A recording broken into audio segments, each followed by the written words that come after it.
historic record offers scanty but illuminating details on attitudes towards the work itself, which for Sarah was hard, involving maintenance of musket and kit and long marches in a heavy wool uniform, all without the luxury of bathing.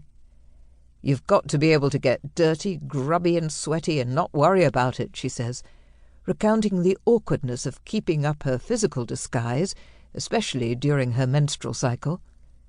To support her male identity, among other things, she always carries a shaving kit. It still gets ugly. Many of the reenacting men tend to be very conservative, and that includes their perspective on how women should behave. Strong women doing what I was doing are often frowned upon. The women sewing and cooking are a lot less threatening. While historic female warriors rarely explain how, living amidst men, they would cope with such bodily functions as menstruation, they seemed possessed of an intense pragmatism. More frequently, these women comment on their relationships with their comrades, who, as Sarah found, might treat them like a little brother, and with whom a romance in her male persona was unthinkable. In more contemporary scenarios, where female combatants operated openly and even commanded mixed-gender units, their authority might be challenged. Although Sarah has won her fellow Rangers' acceptance, she says, they still don't want to take orders from a female voice. No, they don't. Some of them don't mind, but my major doesn't want the men taking orders from a woman. Such resistance, Sarah thought, back in 2004, might prevent her from becoming an officer, even though I might be one of the most competent soldiers there. I knew the drill, and we were sharp, and we were good. When we spoke again in 2019, she had become a sergeant in her French and Indian unit, but said the men still didn't like strong women, and I ended up getting complaints about what a bitch I was. Her constant presence at events like the 1759 reenactment, however, has inspired other women to take up their muskets, join cannon crews, and adopt male roles. Even the past, it seems, cannot remain static.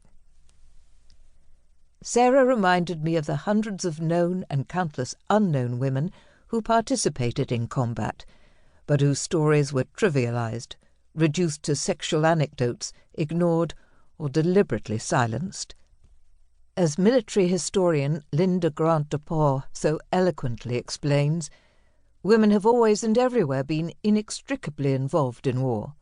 This thesis is simple and is supported by an abundance of evidence, but because it has profound, complex, and emotionally charged implications, the roles of women in war are hidden from history. DePaul and many other contemporary historians have observed that when women become combatants, their role is rationalized as exceptional. They threaten the social order because if girls can qualify as both mothers and warriors, what is the unique place for boys? This has historically led politicians, military authorities and public policy analysts to define concepts of battle and combat to keep women away from frontline fighting while letting them do the work of soldiers. Such arguments form consistent patterns through the women's stories explored here, which contribute to a collective feminist project of exposing and understanding female structural oppression. The following book builds on my original research for Amazons and Military Maids, as I attempt to bring these women out from history's shadows to explain the circumstances in which they enlisted and their motives for leaving their homes, families, and ordered lives, to chronicle their experience and understand how it transformed them before they were forced by circumstances, or chose, to end their military careers. The return to Civvy Street for these warriors was often especially isolating and impoverished, even though later generations might regard them as heroic figures, inspiring female readers' own rebellion against patriarchy's structures. The passing women warriors represented an alternative view of female physical and mental capabilities, and showed up in inequalities both of class and between the sexes, which appalled some and excited others. They force us to consider basic questions about human nature and how women, in straitened circumstances, have found imaginative and courageous ways to transgress boundaries placed upon them. While researching these lives in 2018,